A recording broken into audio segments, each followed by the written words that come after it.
Hello, and a very warm welcome to English in Fluency. My name is Alex, and it is a real pleasure to have you here with me today. This is the place where we don't just learn English. We explore life's big ideas together, using clear and simple language. My goal is to help you improve your listening skills, expand your vocabulary, and build your confidence. One conversation at a time. So, find a comfortable spot, maybe grab a cup of tea or coffee, and let's spend some time together. I believe that learning a language is not just about memorizing words and grammar rules. It's about connecting with new ideas, understanding different perspectives, and ultimately, understanding ourselves a little better. That's why today, we're going to talk about something truly important. An idea that affects every single one of us, no matter where we are in our life or our English learning journey. Have you ever looked at someone successful? Maybe a famous actor, a brilliant scientist, a successful business owner, or even just a friend who speaks English so effortlessly, and thought to yourself, wow, they are so lucky? It's a common feeling, isn't it? We see the beautiful result, the perfect performance, the successful company, the fluent conversation, and we imagine that it must have come easily to them. We see the finish line, but we rarely see the long, challenging, and often lonely road they walked to get there. Today, we're going to pull back the curtain and look at that hidden journey. The topic for our discussion is what I call the success tax. It's the idea that everything great in life has a hidden price. Now, when you hear the word tax, you probably think of money you have to pay to the government. But don't worry, this isn't about money. The success tax is something much more personal, much more profound. It's the price we pay in effort, in time, in focus, and sometimes in our own comfort. It's the invisible work, the silent struggles, and the quiet sacrifices that are behind every single great achievement. This concept is so incredibly important for anyone trying to learn something new or achieve a difficult goal, especially for English learners. There will be days when you feel tired, days when you feel like you're not making any progress. You might ask yourself, why is this so hard? Why am I not fluent yet? Understanding the success tax will help you see that these feelings are not a sign of failure. They are a sign that you are on the right path. They are a normal, necessary part of the process. Feeling the difficulty means you are challenging yourself, and challenging yourself is the only way to grow. So, in this episode, we will explore this idea in detail. We will talk about what the success tax is, why it exists, and we'll look at real-life stories to see how it works. Most importantly, we'll discuss how you can manage this price without feeling overwhelmed or wanting to give up. My promise to you is that I will speak slowly and clearly, using words and sentences that are easy to follow. This is a practice session for your ears and your mind. You can just listen and relax, or you can actively participate by repeating some sentences or pausing to think about the ideas. Are you ready? Let's begin this journey together and uncover the true story behind success. So, let's dive right into the heart of our topic today. What exactly is this idea I'm calling the success tax? As I mentioned, it's not a financial term. You won't find it in any economics textbook. It's a metaphor, a simple way to describe a deep truth about life. The success tax is the sum of all the effort, sacrifice, and discomfort you must pay to achieve something meaningful. It is the simple but powerful rule that you must give something to get something. Nothing truly valuable in this world is free. It always has a price, a cost that isn't written on a price tag.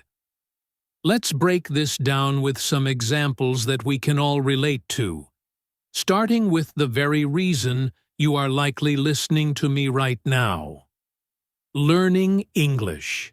Your goal might be to speak English fluently, to understand movies without subtitles, to get a better job, or to travel the world with confidence. This is a wonderful, inspiring goal. It's your destination. But to get to that destination, you must pay the success tax. What does that tax look like? Well, it's the 30 minutes you spend listening to this podcast when you could be watching your favorite TV show. It's the hour you spend practicing new vocabulary words after a long, tiring day at work. It's the courage you build up to speak to a native speaker, even when your heart is beating fast and you're afraid of making a mistake. The tax is also the feeling of frustration when you can't find the right word or when you misunderstand something. Every moment of study, every bit of practice, every mistake you learn from, that is you paying the success tax. You are trading your comfort and your free time for a skill that will open up a new world for you. You are investing in your future self. Now, let's think about a different area of life. Our careers. Let's imagine a woman named Clara, who dreams of being promoted to a management position at her company. That's her big goal. The success she wants is that new title, the higher salary, and the respect of her colleagues. But this success is not just handed to her. She has to pay the tax. She arrives at the office an hour earlier than everyone else to prepare for the day.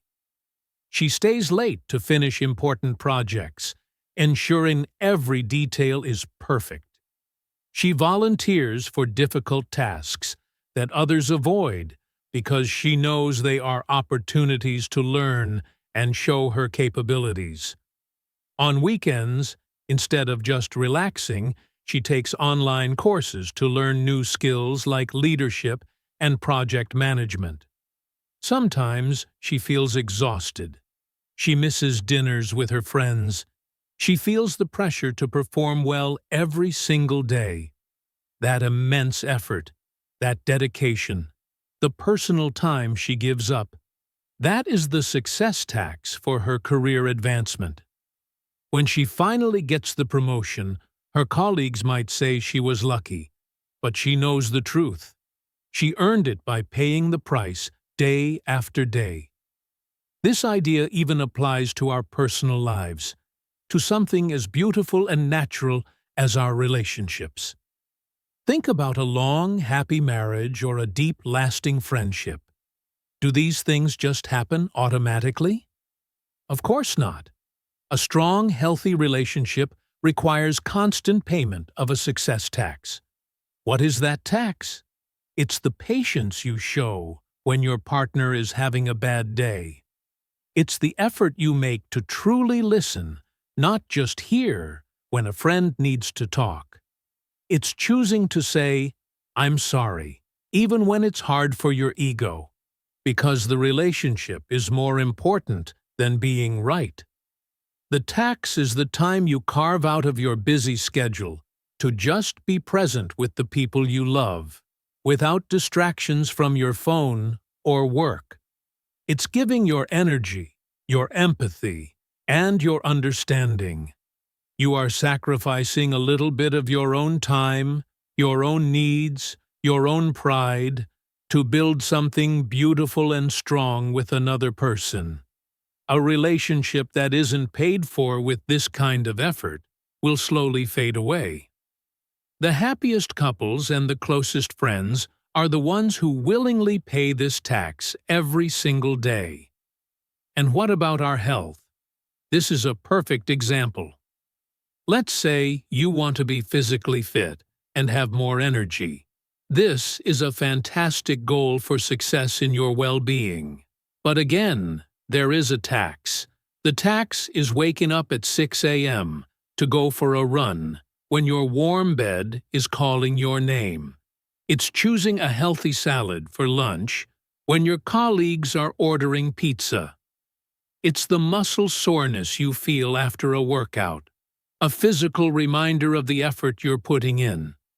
It's the discipline to say no to that extra piece of cake, not because you don't want it, but because your long-term health is more important than a moment of pleasure. You are paying the tax with discipline, with consistency, and with the choice to delay gratification. You are giving up immediate, easy comforts for the much greater reward of a strong, healthy body that will serve you well for years to come. As you can see from these examples, this success tax is a universal law of life. It applies to every dream, every goal, every ambition. If you want something great, you must be prepared to pay for it. Not with coins and bills, but with your most valuable resources, your time, your energy, your focus, and your willingness to step outside of your comfort zone. The people we admire, the ones who have achieved incredible things, are not magical. They are not simply lucky. They are people who understood this rule, either consciously or unconsciously, and decided they were willing to pay the price. They saw the tax not as a punishment, but as the investment required for their dream. When you truly understand this, it changes your perspective. The hard work doesn't feel like a burden anymore. The challenges don't feel like roadblocks. They become the path itself. They are the clear, undeniable proof that you are on your way to achieving something wonderful. Now that we have a clear understanding of what the success tax is, a very natural and important question comes to mind. Why? Why does it have to be this way? Why is there always a price for success? Why can't we just achieve our dreams easily, without all the struggle and sacrifice? This is a deep question, and the answer tells us a lot about how the world works and how we grow as human beings. The first and most straightforward reason is that anything of true value requires a significant investment of our limited resources, namely, time and energy. Let's think about time. Time is the one thing we all have in equal measure, 24 hours in a day. It is also completely non-renewable. Once a minute is gone, it's gone forever. Because it's so precious, anything that requires a lot of it automatically becomes more valuable. You cannot become a doctor in a week. You cannot build a strong business in a month. And you certainly cannot learn to speak a new language fluently overnight. These things take hundreds, or even thousands, of hours of dedicated time. When you decide to spend your time studying English, you are making a conscious choice. You are saying that this goal is more important than the hundreds of other things you could be doing with that time, like watching movies, playing video games, or scrolling through social media. This commitment of time is the first installment of the success tax. It's you telling the universe, I am serious about this. If greatness could be achieved instantly, it would have no meaning. The time we invest is what gives our achievements their weight and significance. Then there is energy. Just like time, our physical and mental energy is limited. Think about your energy like a battery in your phone. Every morning, you wake up with it more or less fully charged. Throughout the day, every task you do, working, studying, even worrying, drains that battery. By the evening, you might feel tired and low on power. Success requires you to be very intentional about how you use this precious energy. It's easy to spend it on simple, passive activities that don't demand much from you. But to achieve a big goal, you have to direct your energy towards challenging tasks. You have to choose to use your brain power to understand a difficult grammar concept instead of zoning out in front of the TV. You have to use your physical energy to exercise instead of sinking into the couch. This conscious direction of energy is a huge part of the success tax. It is often a battle against our natural desire to conserve energy and take the easy path. But every time you win that battle and invest your energy into your goal, you are moving one step closer to success. Another fundamental reason for the success tax is the necessity of effort and the reality of overcoming challenges. Success is not just about showing up. It's about pushing through resistance. Think of a sculptor trying to create a beautiful statue from a block of marble. Does the statue just appear? Number. The sculptor has to work for hours, chipping away at the stone piece by piece. It's hard, dusty, noisy work. There is resistance from the stone itself. The final, beautiful statue is a result of that sustained effort against resistance. Our goals are the same. Your current level of English is the block of marble, and the fluent speaker you want to be is the statue inside. The chipping away is the daily effort, the practice, the study, the conversations. It's not always comfortable. Sometimes it's frustrating. But without that effort, the statue remains hidden inside the stone. This process of effort and overcoming challenges is what actually builds the skills we need. You don't learn to swim by reading a book about it. You learn by getting in the water and struggling. You don't learn a language by wishing for it. You learn by speaking, making mistakes, and trying again. The struggle is not an obstacle to learning. The struggle is the learning. This leads us to another crucial concept: sacrifice. The word sacrifice can sound very dramatic and negative, but in the context of success, it simply means choosing something of higher value over something of lower value. It's about making a trade-off. Because we can't do everything at once, we must choose what is most important. This is one of the toughest parts of the success tax. Let's imagine a young man named Leo who wants to start his own graphic design business. He loves his work, but to make his business successful, he has to sacrifice. He sacrifices his weekends to build his portfolio and find clients. He sacrifices his disposable income, saving every penny to invest in better software and equipment, instead of buying new clothes or going on vacation. He even sacrifices some of his social life, because he needs that time and energy for his dream. In the moment, these sacrifices can feel painful. He might feel like he's missing out on the fun his friends are having. But what he is actually doing is making a strategic choice. He is trading short-term pleasure for a long-term dream. He is investing in a future where he has freedom, creative control, and a business he can be proud of. Sacrifice is not about losing something. It's about trading up. It's the conscious decision to give up something good for the chance to achieve something great. Ultimately, the reason a price for success exists is that it creates value and meaning. Think about it.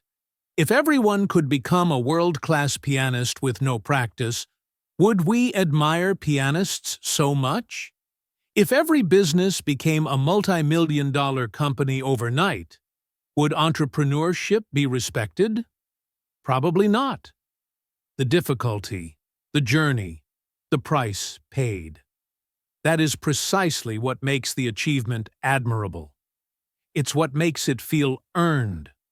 When you finally achieve a goal that you have worked incredibly hard for, the feeling is not just happiness.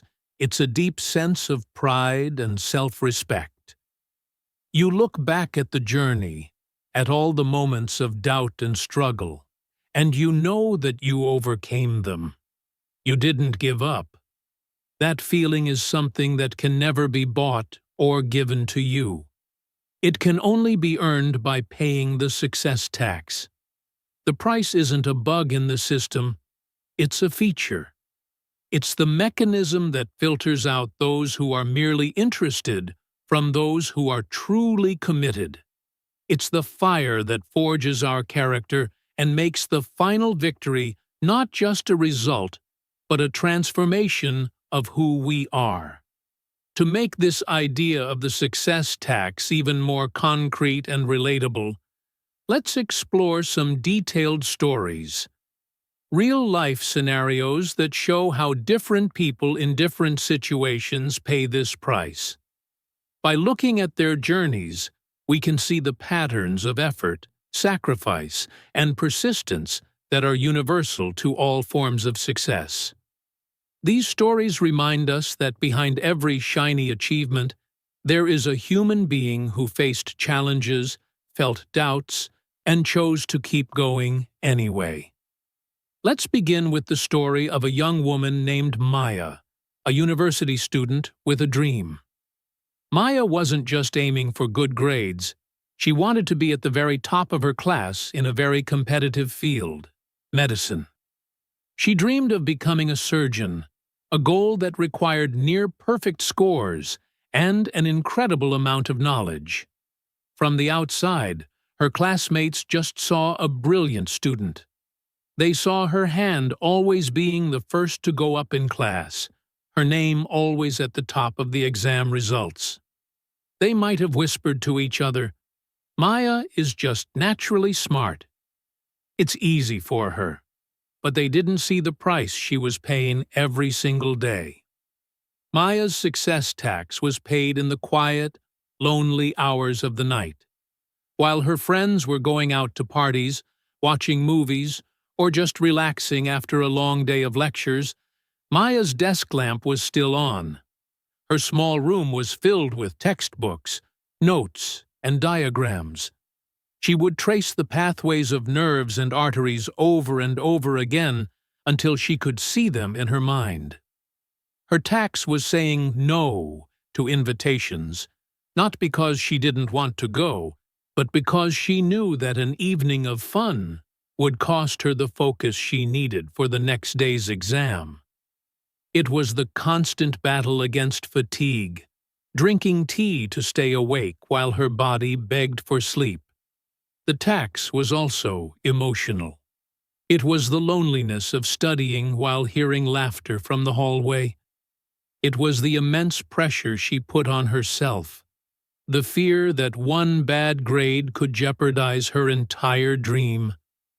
When she finally graduated with top honors and got accepted into a prestigious surgical program, her family was overjoyed.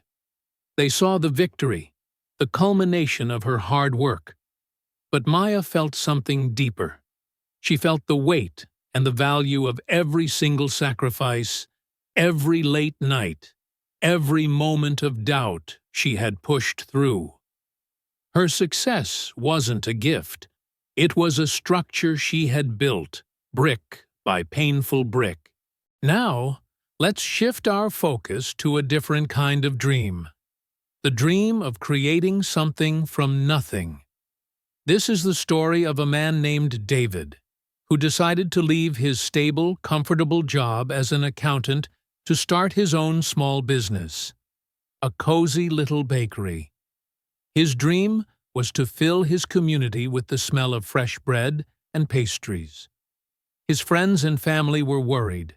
They saw him giving up a secure salary for a very uncertain future. At first, the dream was romantic, but the reality of the success tax hit him very quickly. David's tax was paid in physical exhaustion. He had to wake up at 3 a.m. every single day to start baking. His hands were often sore from kneading dough for hours. His back ached from standing all day. The bakery required all of his time and energy. It was his life. In the first year, he didn't take a single day off. Not one. The financial tax was heavy too. He had invested all of his life savings into the business. For many months, he made no profit. He paid his one employee before he paid himself, often taking home just enough money to cover his rent. He had to give up all the small luxuries he was used to.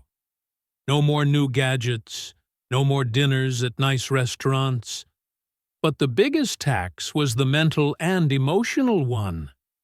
It was the constant anxiety of not knowing if enough customers would walk through the door each day. It was the stress of managing inventory, dealing with suppliers, and fixing equipment when it broke. It was the loneliness of being the boss, the person who had to have all the answers, even when he felt lost and scared. People would walk into his bakery, buy a delicious croissant, and say, "You're so lucky to do what you love." And David would smile, because he did love it. But he also knew the immense price of that love. After 3 years of relentless work, the bakery finally became a beloved local spot. It was successful. But that success was built on a mountain of flour, sleepless nights, and unwavering belief in his dream, even when no one else saw it. Let's consider one more story, this time from the world of sports. Think of a teenage girl named Sophia, who was a gifted swimmer. Her dream was to represent her country in the Olympics. From the side of the pool, people saw her effortless grace, the way she sliced through the water, faster than anyone else her age. They saw the talent, the natural ability. But they didn't see the brutal, repetitive, and often monotonous tax she paid for that grace. Sophia's success tax smelled of chlorine. It was the shock of cold water at 5 a.m., 6 days a week, all year round. It was swimming lap after lap, staring at the black line at the bottom of the pool, until her arms felt like they were going to fall off. Her muscles were in a constant state of ache. The tax was also about what she couldn't have. It was the discipline of her diet. While her friends ate pizza and ice cream, she had to carefully measure her portions of lean protein and vegetables. She couldn't go to sleepovers because she had early morning practice. She missed school dances and birthday parties because she had a swim meet the next day. Her social life was almost entirely with her teammates, the only other people who understood her world. And there was the emotional tax of competition. It was the pressure of the ticking clock, where a fraction of a second could be the difference between winning and losing. It was the disappointment of a bad race, the feeling that all her hard work was for nothing. It was the constant fight against her own mind, the voice that whispered, "You're too tired. You can't do this." But she kept showing up. She kept diving into that cold water. Her Olympic dream wasn't just built during the 2 minutes of a final race. It was built in the thousands of hours she spent alone in the water, paying her dues, pushing her body and mind to their absolute limits. These stories of Maya, David, and Sophia are different. Yet they are the same. They show us that no matter the field, academia, business, or sports, the path to excellence is paved with the same materials: dedication, sacrifice, and a willingness to endure discomfort. Their successes were not accidents. They were the direct result of the heavy tax they chose to pay. And when we understand this, It allows us to look at our own goals, including learning English, with a new sense of respect for the process. Every hour you study, every conversation you practice, every mistake you make. You are Maya in her room with her books. You are David in his bakery before sunrise. You are Sophia in the cold pool. You are paying the price, and that is something to be incredibly proud of. Up to this point, we've mostly discussed the success tax in terms of tangible things. Things we can measure, like time spent studying or physical effort in a gym. But there's another, deeper layer to this price. It's a cost that is invisible to the outside world. This is the emotional and mental price of success. This internal struggle is often the heaviest part of the tax, the part that causes many people to give up on their dreams. It's not something you can schedule in a calendar, but it's something you feel in your heart and in your mind as you walk the path toward your goal. It can be more exhausting than any physical work. Let's start with one of the most common emotional payments: stress and pressure. When you set a high standard for yourself, when you're working towards something that truly matters to you, stress is almost an inevitable companion. For an English learner, this stress can manifest in many ways.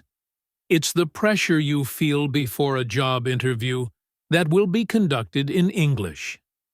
It's the anxiety of having to give a presentation to your colleagues, worrying that you might forget your words, or that your accent might be too strong. Your mind races with what-if questions. What if I fail? What if they laugh at me? What if I'm not good enough? This pressure doesn't just come from external events. It often comes from within. We become our own harshest critics. We set deadlines for ourselves. I must be fluent in 1 year. This self-imposed pressure can feel like a heavy weight on your shoulders, making it difficult to relax and enjoy the learning process. It can keep you up at night, your mind buzzing with grammar rules and vocabulary lists. This is a very real part of the success tax. Learning to manage this internal pressure without letting it crush your spirit. Fear is another significant emotional tax. On the road to success, you will inevitably have to face your fears. For many, the biggest one is the fear of failure. The thought of putting in all that time and effort only to not achieve your goal can be paralyzing. It can make you hesitate to even start. For language learners, there's also the very specific fear of making mistakes in front of others. This fear can be so powerful that it stops you from doing the one thing you need to do most: speak. You might have the words in your head, but the fear of saying them wrong, of sounding silly, keeps your mouth shut. You stay within your comfort zone, only using the simple words and phrases you know are correct. But growth and success live just outside that zone of comfort. Every successful person you admire has felt fear. The difference is that they learned to act despite the fear. They understood that courage is not the absence of fear, but the willingness to move forward even when you are scared. Paying this emotional tax means taking a deep breath and speaking anyway, trying anyway, knowing that making a mistake is not a disaster, but a crucial part of learning. Then there is the profound feeling of loneliness. The path to a great achievement can often be a lonely one.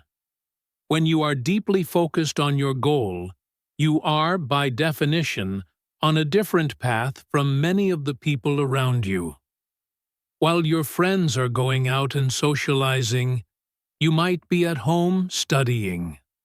You might feel a sense of isolation, a feeling that nobody truly understands the journey you are on.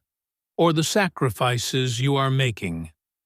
You might look at others' lives, especially on social media, and see them having fun and living a seemingly easy life.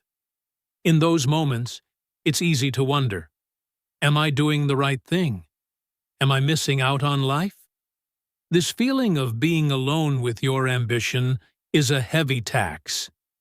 It's important to remember in these moments that while your specific path is unique, the experience of striving and feeling alone is universal. Millions of people around the world are, at this very moment, working quietly towards their own dreams, feeling the same sense of isolation. You are part of a silent, global community of strivers. Perhaps the most insidious emotional tax is self-doubt. This is the quiet, nagging voice in your head that whispers destructive thoughts. It says things like, "You're not smart enough for this. Everyone else is learning faster than you. Maybe you just don't have a talent for English. Who are you to think you can achieve this?" This voice can be incredibly convincing, especially on days when you feel tired or when you've had a setback. It attacks your confidence and makes you question your own abilities. Every single person, no matter how successful, has battled with self-doubt. The key is not to believe that voice. Paying this part of the tax means learning to acknowledge the doubt without letting it take control. It means you keep showing up. You keep practicing, even on the days you don't feel confident. Confidence is not a prerequisite for action. Confidence is a result of action. You build belief in yourself by proving that little voice wrong, one small step at a time. This emotional and mental price, the stress, the fear, the loneliness, the self-doubt, is not a sign that you are doing something wrong. It is a sign that you are doing something right. It means you are pushing your boundaries. You are growing. The goal is not to eliminate these feelings entirely, because that's impossible. The goal is to learn how to navigate them. It's about developing mental resilience. It's about being kind to yourself on difficult days. It's about remembering your why, the deep reason you started this journey in the first place.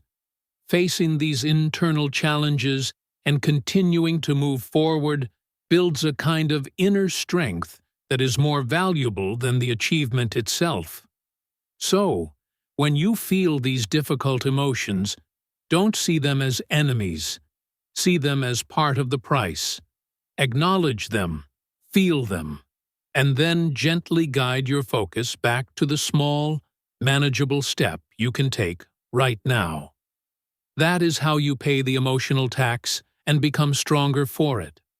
After discussing all of this, the long hours, the sacrifices, the emotional struggles like stress and fear, it's very easy to start thinking that the success tax sounds like a terrible negative thing. You might be wondering, is this price always bad? Is the journey to success just a path of suffering? This is a very important question, and the answer, perhaps surprisingly, is a firm no. The success tax is not inherently bad. In fact, when viewed from the right perspective, it can be one of the most positive and transformative forces in our lives.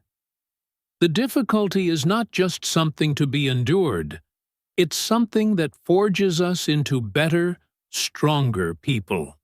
Think of it like a caterpillar transforming into a butterfly. The caterpillar must struggle intensely to break out of its chrysalis. This struggle is not a pointless hardship. It's a necessary process. The effort of breaking free is what pushes fluid into the butterfly's wings, giving them the strength they need to fly. If you were to help the butterfly by cutting open the chrysalis, it would emerge weak and unable to fly, and it would soon die. the struggle is essential for its strength. In the same way, the success tax is our chrysalis. The effort, the challenges, and even the emotional pain are what build our character, our skills, and our resilience. The price we pay is not just the cost of the goal, it is the source of our growth. One of the most valuable things the success tax teaches us is discipline. In a world full of instant gratification and endless distractions, discipline is a superpower. Discipline is the ability to do what you know you should do, even when you don't feel like doing it. Every time you choose to sit down and study English instead of scrolling mindlessly on your phone, you are strengthening your discipline muscle. Every time you wake up early to work on your goal, you are casting a vote for your future self over your present self's desire for comfort. This ability to control your impulses and stay focused on a long-term vision is priceless. It doesn't just help you learn English, it helps you in every single aspect of your life. It helps you manage your finances, maintain your health, and build better relationships. The success tax forces you to develop discipline, and this skill will serve you long after you've achieved your initial goal. Similarly, the journey towards a difficult goal teaches you the art of focus. Our attention is constantly being pulled in a million different directions. But when you are truly committed to something, you learn to filter out the noise. You learn to identify what is important and what is merely a distraction. You become more intentional with your time and energy. You start saying no to things that don't align with your priorities. This laser-like focus is incredibly powerful. It allows you to make significant progress because you're concentrating your efforts instead of scattering them. This is a skill that many people in the modern world lack. By paying the success tax, you are training your mind to be a powerful tool that you can direct at will, which is essential for achieving anything of consequence. But perhaps the most profound benefit of the success tax is that it gives our achievements a deep, unshakable meaning. Let's imagine for a moment that you could be granted one wish. If you wished to speak English fluently and woke up the next morning with that ability, you would be happy for a while. But the feeling would be shallow. It would feel like a trick, something unearned. Now, contrast that with a different reality. You spend 2 years working diligently. You struggle with grammar. You feel shy when speaking. You spend hundreds of hours listening and reading. You face moments of despair where you want to quit. But you don't. You persist. And then, one day, you find yourself having a natural, flowing conversation with a native speaker. And you realize you've done it. The feeling in that moment is not just happiness. It is a profound sense of pride, of accomplishment, of self-respect.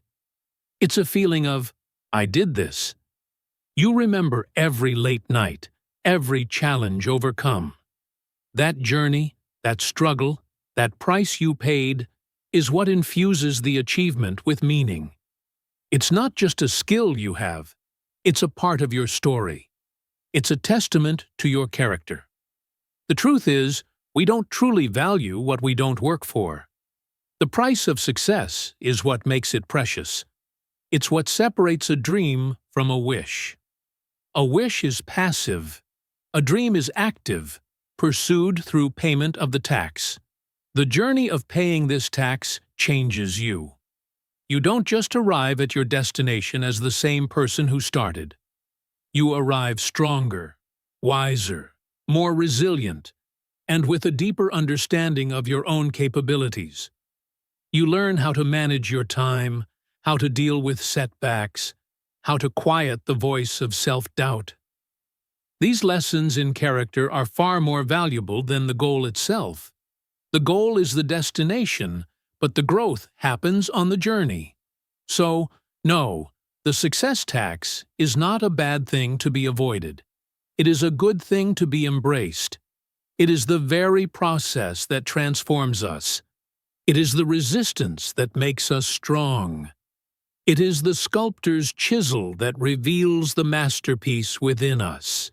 So, we've established that the success tax is a necessary and even beneficial part of any great journey. The question now becomes a practical one. How do we manage it? Knowing that a price must be paid is one thing. Paying it without burning out, becoming discouraged, or giving up is another thing entirely.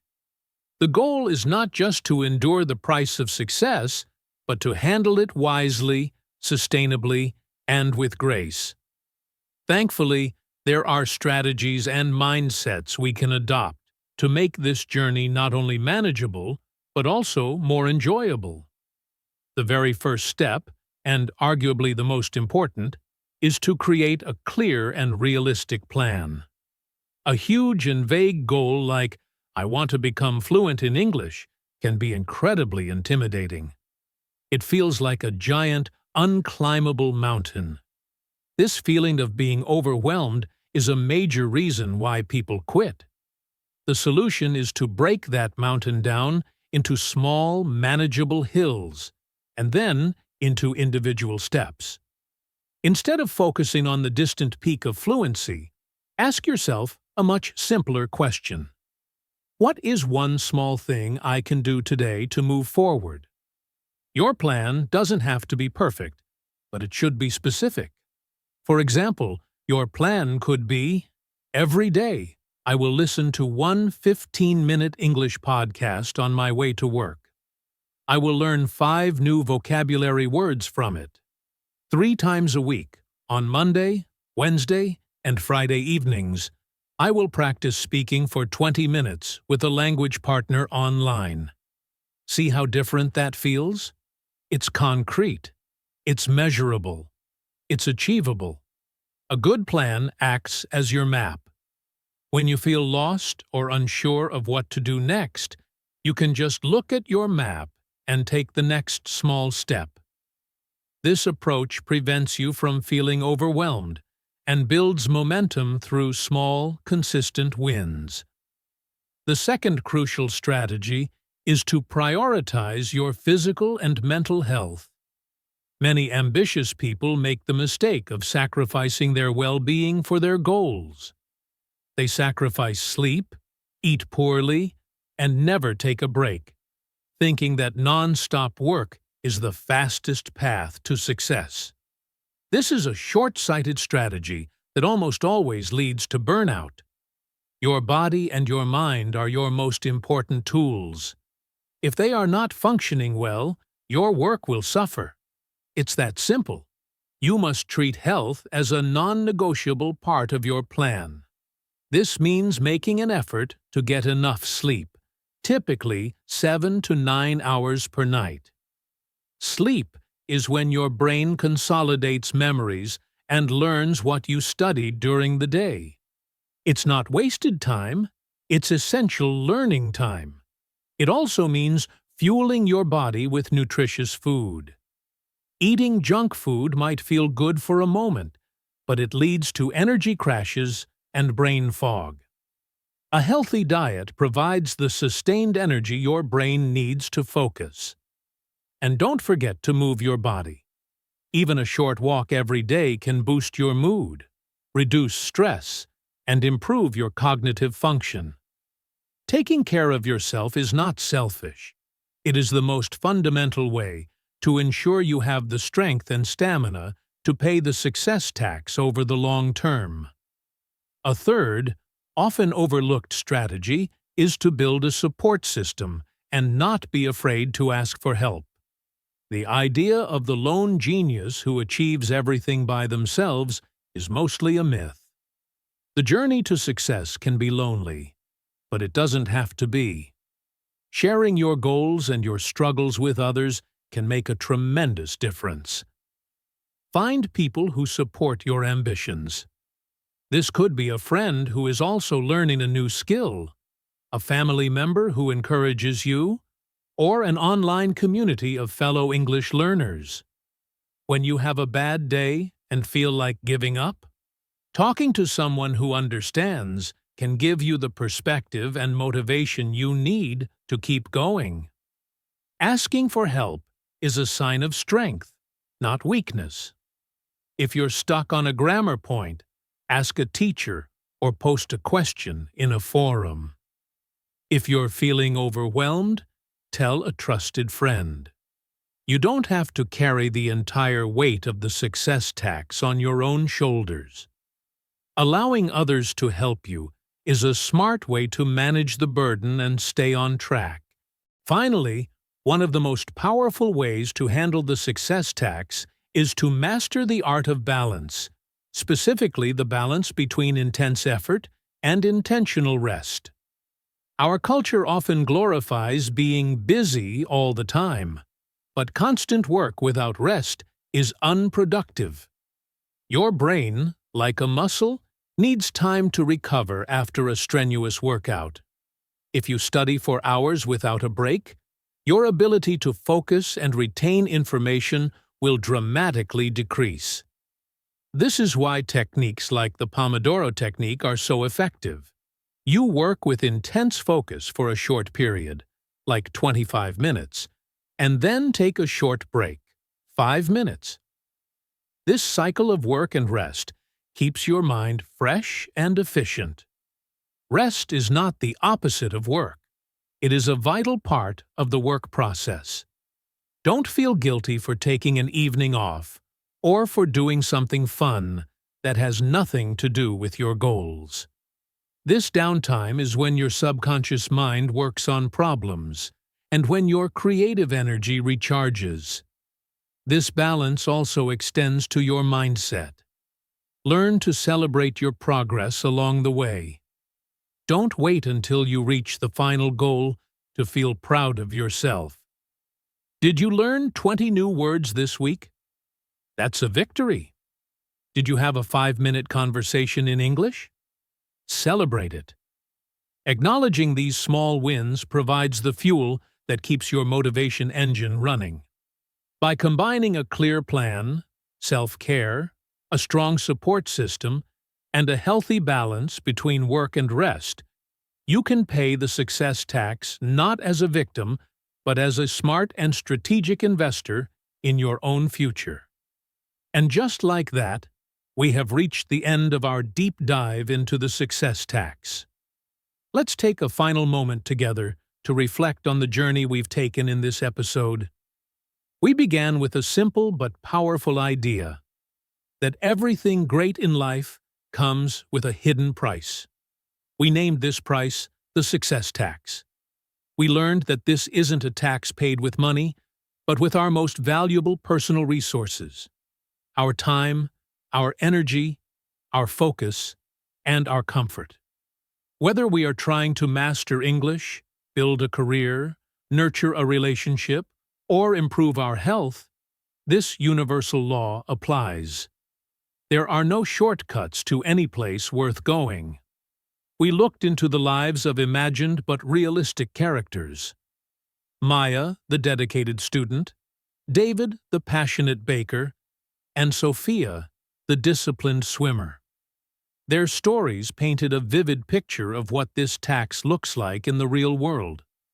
We saw their late nights, their early mornings, their sacrifices, and their internal struggles. They reminded us that behind every remarkable achievement is a story of persistence that the world rarely gets to see. They showed us that success is not about being lucky. It's about being willing to pay the price when no one is watching.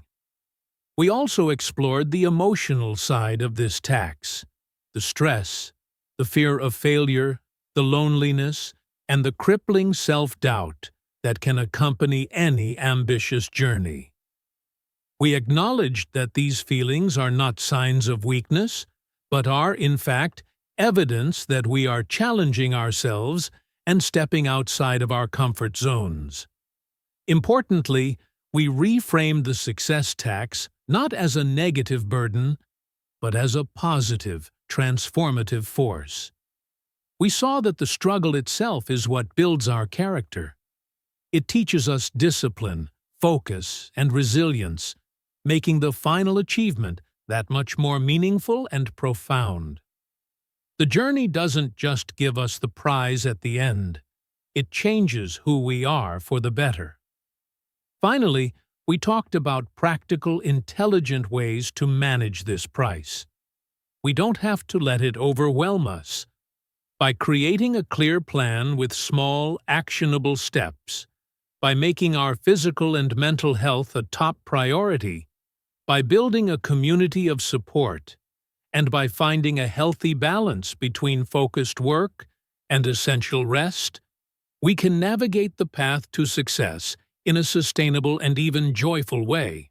So, as we conclude, I want to leave you with this one final thought. Do not be afraid of the success tax. Do not run from the effort or the discomfort. Instead, I encourage you to see it as a signpost, a clear indication that you are on the right road. The very fact that your goal feels hard is proof that it is worthwhile. Every small act of discipline, every moment you choose study over distraction, every time you face your fear and speak a sentence in English, you are making a payment. You are investing in yourself. You are slowly but surely building the future you envision. You are not alone on this path. Everyone who has ever achieved something meaningful has walked it before you. They felt the same fatigue and the same doubts. The only difference between those who succeed and those who don't is that the successful ones kept making their daily payments. They kept showing up, so keep going. Trust in the process. Be patient and kind with yourself. And always remember that the price you are paying today is not just buying you a skill or an achievement. It is buying you a new version of yourself, stronger, more capable, and prouder than you can possibly imagine. Before we say goodbye for today, I have a small invitation for you. I want you to think about one important goal you have right now. It could be related to English, or it could be something else in your life. Take a moment and ask yourself honestly, what is the success tax for this goal? And what is one small, tiny payment I can make towards it today? Not tomorrow, not next week, today. Maybe it's listening to this podcast again. Maybe it's learning just one new word. Maybe it's saying hello in English to a stranger. Whatever it is, no matter how small, I encourage you to do it right after this episode ends. Success is not built in giant leaps. It's built through thousands of these small, consistent steps. Thank you so much for sharing your valuable time with me here at English in Fluency. It has been a true honor to explore this idea with you. I hope our conversation has given you not only some English listening practice, but also a renewed sense of motivation and a clearer perspective on your journey. Until we meet again, please keep learning, keep growing, and keep paying that price for your dreams.